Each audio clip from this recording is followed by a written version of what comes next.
So welcome to this video on a synchronous up-down counter. We're going to build and simulate on Tinkercad, Multisim, Proteus and Circuitverse. And here are the chapters if you want to look ahead.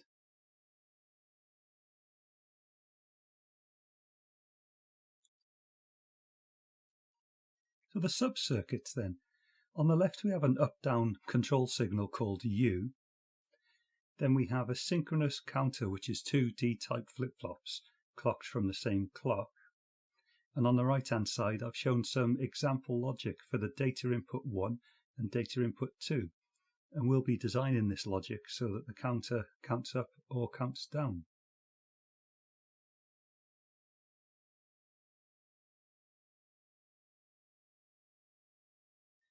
So this is the truth table of what we want the counter to do. When U is low, we want it to count up, and when U is high, we want it to count down. And we can see the U input, the B flip-flop output, and the A flip-flop output. So when U is low, we want it to count from 0 to 1 to 2 to 3 in decimal, and then back to 0 again. But with flip-flops, whatever you want their output states to be, you have to present this to the data inputs one clock cycle before. So the D inputs precede the Q outputs on this truth table. And when U is high, we want the counter to count down. So when it's at 3, it counts to 2, then counts down to 1, then to 0, then back to the max count 3 again. And again, whatever we want our outputs to be on the flip-flops, we have to provide these logic levels to the data inputs one clock cycle beforehand. So designing the logic then, we want to know when data input 2 and data input 1 should be true or high or logic 1. So from the truth table, D2 equals not U, not B and A, or not U, B and not A, or U and B and A, or U and not B and not A. And if you look at the first two terms on the left, they have a common factor of not U, so we'll bring that outside. What we're left with is not BA or B and not A. And you may notice that this is exactly the same as the exclusive NOR function. So we'll have U ANDed with B exclusive ORed with A. And that's the logic for the first two terms. Just two gates. And then for the next two terms to finish off, we have U as a common factor multiplied by or ANDed with B and A or not B and not A. And this is the same as the exclusive NOR function. So all we have here is U ANDed with B exclusive NORed with A. So there's the logic for the second pair of terms. So for D2, all we need is just a few logic gates. So we have an exclusive OR, an exclusive NOR, two AND gates and an OR gate. And for when D1 is true, we look at the truth table, and that's not U and not B and not A, or not U, B, not A,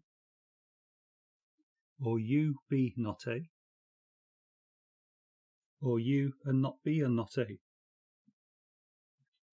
The first two terms have common factors of not U and not A, so we bring them outside the bracket, and we multiply or AND with not B or B. But from the complement law of Boolean simplification, any input ORed with its complement,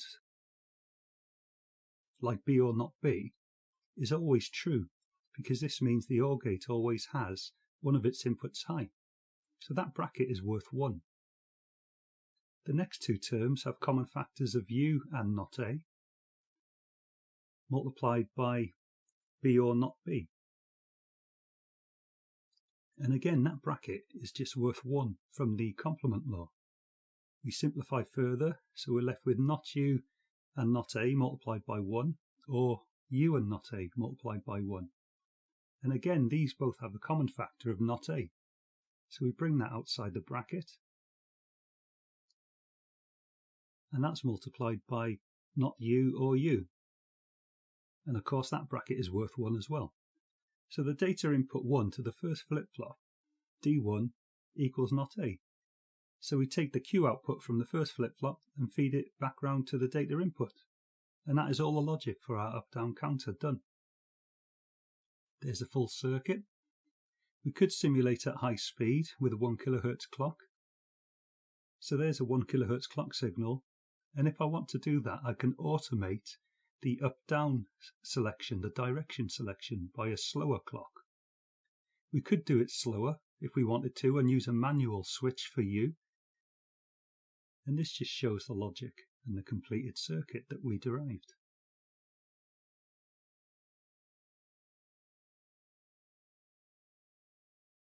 So on the timing diagram on Multisim, we have the clock QA, QB, the up-down control and the 2 data inputs, but we only really want to look at the Q outputs because they give us our count.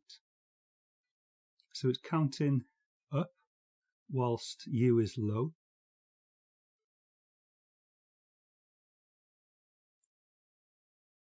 And then we look at this section. When this rising edge of the clock arrives, U is still low. It hasn't quite gone high yet. So the counter will continue to count up for 1 more cycle. And at the next rising edge of the clock, U is definitely high. It's gone high by then, so it will now count down and continue to do so.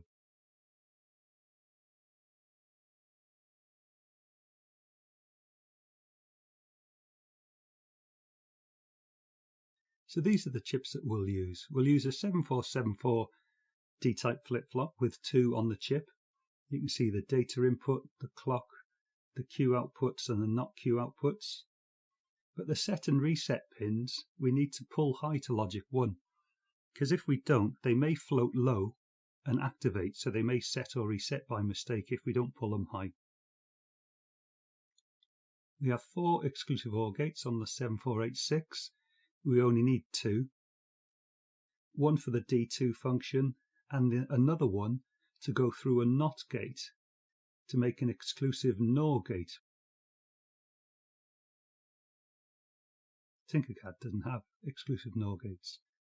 We've got 6 NOT gates, but we just use 2. 1 to make NOT U and 1 to make the exclusive NOR. We've got 4 AND gates on the 7408. We just use 2 of them for D2. And 7432 OR gates, we just need 1 of those for D2.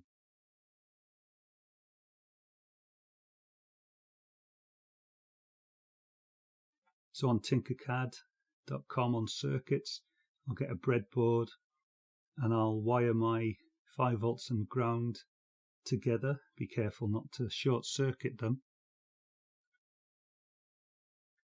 A function generator and a power supply. So the power supply will just be as it is at 5 volts. I'll put the function generator at 5 Hz nice and slow so that we can see the simulation. Connect the power supply to the breadboard. Put our 7474 flip-flop chip on.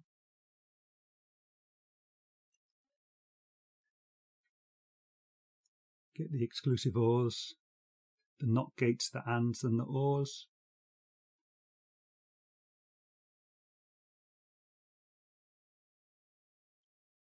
And this is where I pull the set and reset pins high so that they don't accidentally float low and set or reset. Then we need to put our clock signal in from the function generator and a wire going from the NOT Q output to the data input of the first flip-flop. Get an LED just so that we can test whether it's working or not. I'll put LEDs on both of the Q outputs throughout this video.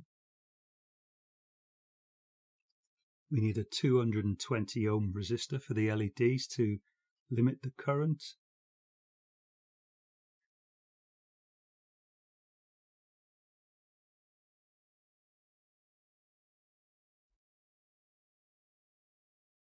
Just wire up the LED from the Q output.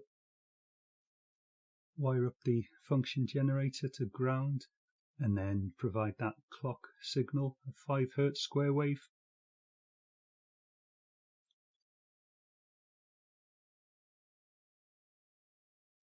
Really, I should have another LED to show the clock going on and off, so you can just copy and paste with Tinkercad. That looks like it's working as a basic counter to start with.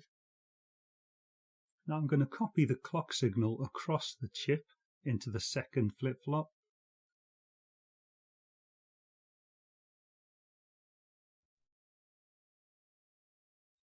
And then I drag a slide switch for the U signal. If the switch is to the left, it will be pulled to logic 1, and if it's to the right, it will be pulled low.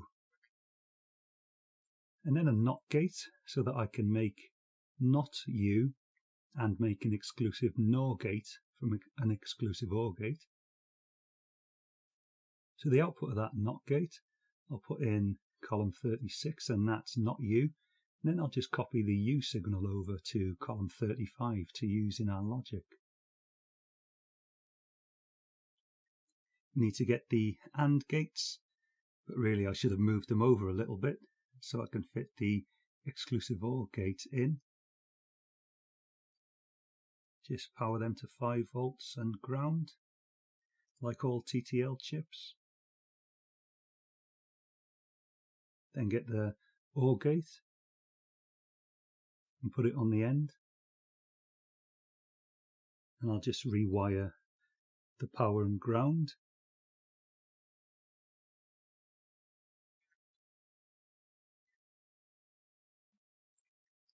Now I'm going to take the Q output from the first flip-flop and put it into the exclusive OR gate U4, and then take the other output from the second flip-flop QB and put it through the same exclusive OR gate, and the output of that OR gate goes into U3, the AND gate. The other input to that AND gate, U3, is the NOT U signal in column 36. Then that AND gate goes through into one input of the OR gate. I'm going to copy QA and QB across the chip so that they go into another exclusive OR gate. But this is where I need to put the output from the exclusive OR gate U9 through an inverter or a NOT gate so I can get exclusive NOR. And the output from that goes into another AND gate, which I've called U6. The other input to that AND gate is the U signal in column 35. And then the output from that AND gate joins the OR gate. And finally, the output from that OR gate feeds the data input of the second flip-flop, DB or D2, and we're finished.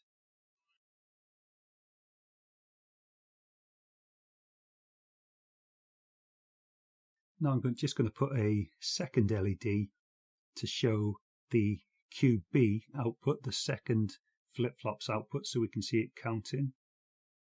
So the red one will be QA, which is worth 1, and the yellow one will be QB, which is worth 2 in binary. And then I'm going to tidy it up a bit and copy the LEDs onto a small breadboard so we can simulate in real time and see it counting. So it's counting 3, 2, 1, 0. So it's counting down while the U signal is pulled high by the switch. And when we pull the switch low, it counts up 1, 2, 3, 0. So that works well. And remember that 7474 flip-flops, when they power up, they're always at logic 0 on the Q outputs. So on Multisim, you need Multisim Premium to get the digital parts. So we need 2 flip-flops and various logic gates. I'm going to simulate this in real time, nice and slowly.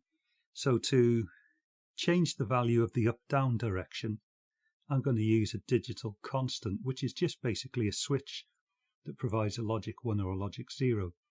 And the counter is driven by a nice slow clock of say 3 Hertz, so we can see the outputs going high and low without using a timing diagram.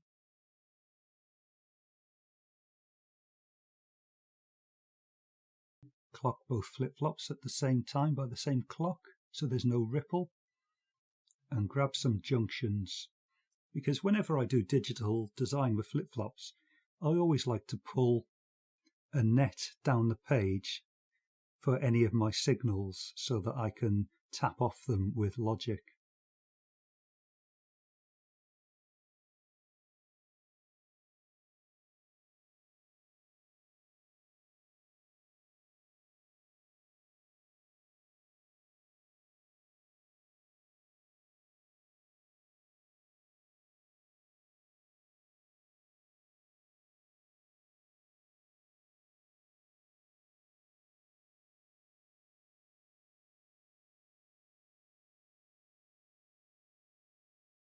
So we've got the clock, the up-down control signal U, not U, A and not A, and B and not B.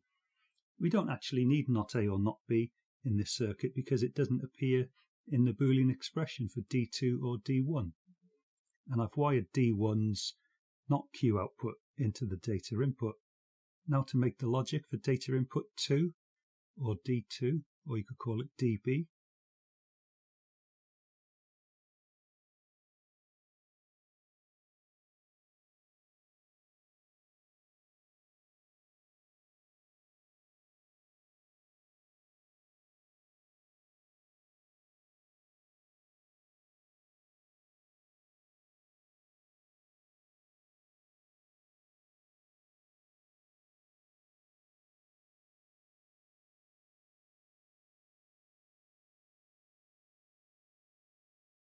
There we have B, exclusive ORed with A,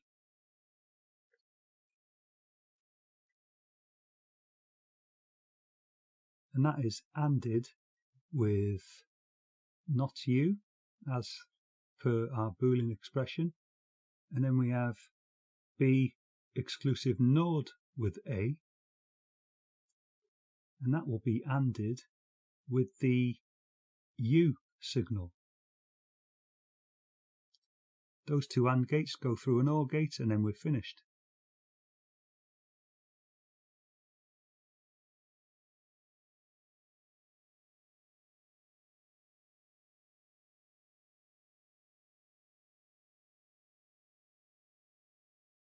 So in interactive mode, we can just turn U high and low.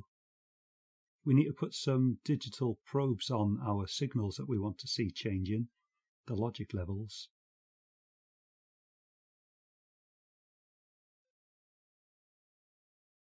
We particularly want them on the A and B Q output so that we can see the value of the binary count. With Multisim, interactive mode is great, where it'll just keep simulating, and when you've got a slow clock you can see things moving, but if you want to use a certain amount of time on your simulation you can use transient mode. So here it's counting up because U is low, and then when we change the digital constant signal U to logic 1, it counts down, so that works well.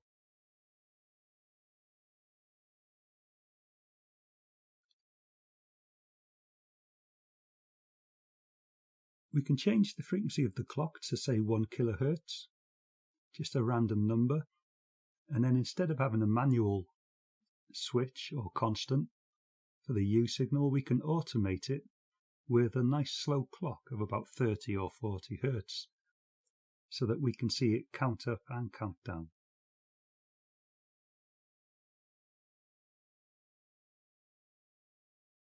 I'm going to change it to transient mode, and I'm going to simulate for 50 milliseconds at 1 kHz, and I'm going to delay the U signal going high by 10 milliseconds, so it starts off as low. And then in transient mode, you just click simulate and it'll give you 50 milliseconds if that's what you specified. And there's a timing diagram that we looked at earlier.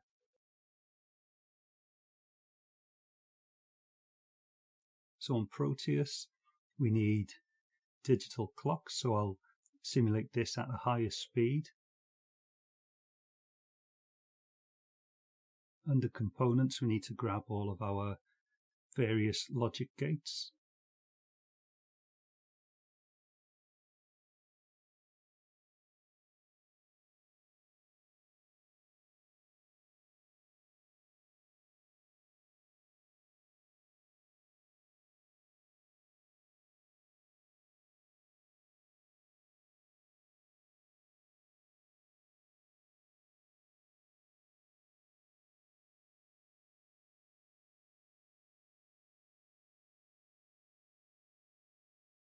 Wire up the first flip-flop, which is really easy to do.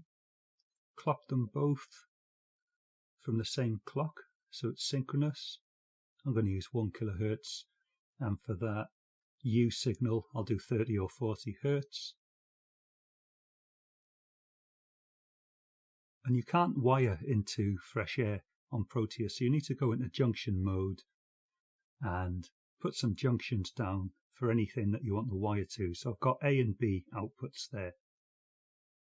I've got a NOT gate for NOT U. There's the NOT U net, and there's the net for the U signal, and that's all we need for our logic.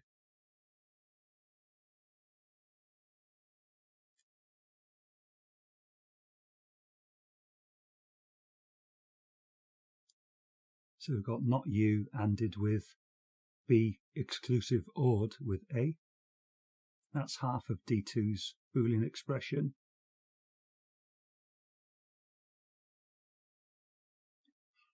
And then we have B exclusive NORed with A, and that is ANDed with U.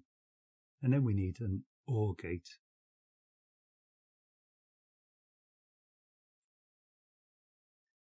Put that to drive the data input for flip-flop 2. Get an oscilloscope. I put the clock in channel A, which will be yellow. The U control signal, the up-down control, in channel B, which would be blue. Then I'll get QA in red, channel C, and then QB in green in channel D, and simulate. There we can see U is low, the clock, and QA and QB. You can move the position to where you want it to be, and then it counts at 0 there. Then 1, 2, 3, 0, 1, and it counts to 2, and then when the U goes high, it starts to count down.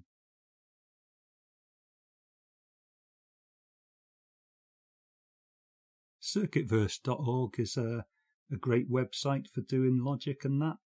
We need a clock and 2 flip-flops, and we need all of the logic gates, an inverter for NOT U, exclusive OR, exclusive NOR, 2 ANDs, and an OR gate. You can change the number of inputs on your gates if you want to. You can turn the clock signal on and off.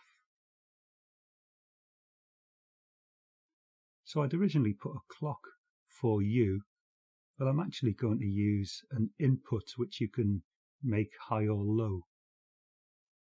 I'm going to do it manually to make it count up or down.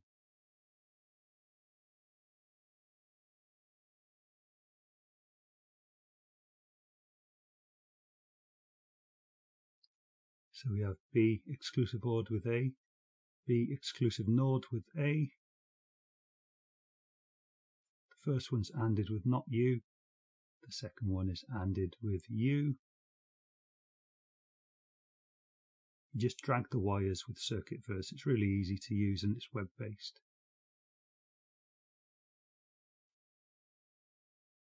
If you want to see the signals on a timing diagram, you can use flags which you can rename. This will be QA or output A. and QB or output B from the second flip-flop. Yeah, so I'm going to use a digital input that you can change the logic level to do it manually to make it count up or down. Turn the clock on. You can see it counting up at the moment because U is low, and then when U goes high it counts down. The timing diagram will show you all of the waveforms that you've put flags on, but it doesn't seem to work until I've saved my file, so I just save it online, call it up down, press OK, open the circuit up again, and then the timing diagram shows the output count and anything you put flags on. So it's counting 3, 2, 1, 0, 3, 2, 1, 0. Then change the U signal low and it counts 1, 2, 3, 0. So it's worked really well. And I really hope that you've enjoyed this video. Thanks so much for watching, and please do like and subscribe and comment and ask any questions that you want. So we designed a synchronous up-down counter built and simulated on Tinkercad, Multisim, Proteus and Circuitverse, and thanks so much for watching. All the best.